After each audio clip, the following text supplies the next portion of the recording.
So let's talk about consonants, part 2. Hello, welcome to Light Linguistics. If you remember from yesterday, this chart shows just about every consonant the human mouth can make according to the International Phonetic Alphabet. This top axis describes where the sound is produced in your mouth, and this side describes how it's produced, also known as place and manner of articulation. And since the IPA is based primarily on Latin characters, a lot of the letters look familiar. For example, you can see this S, Z, TD, PB, and those make the sounds you'd probably think they'd make.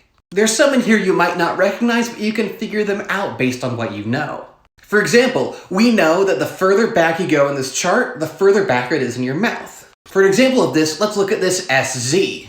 If you take the S sound and slide it a little further back in your mouth, you go sh to sh, which is what this letter is. If you do the opposite, take that S and slide it forward a little bit, you get theta, or th. Little reference points like this are very handy in learning this. And this can also work going up and down the chart. For example, if you take the shape of the P, but hold it like an S, you get f. And if you watch my lips, you can see that it's different from F. It's f, not f. K is another good one for this. If you take that K and then hold it, you get K.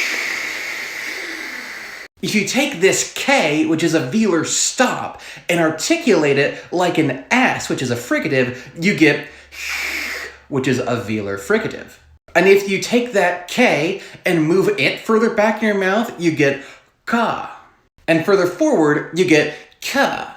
We don't have these sounds in English, so it's hard for us to hear a difference, but there is one.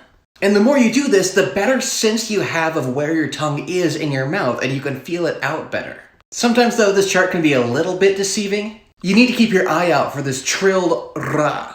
It's the most common R sound across languages, so it's given the default R. However, the English R that we're used to is actually that upside down R right here. Another thing this chart shows is voicing contrasts. For example, the only difference between S and Z is that your vocal cords are moving. If you put your hand on your throat and go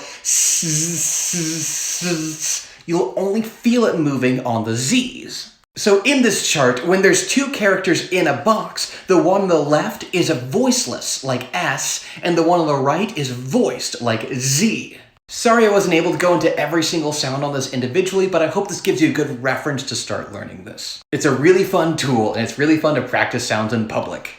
Thanks for sticking around all the way to the end, and like and follow for more language.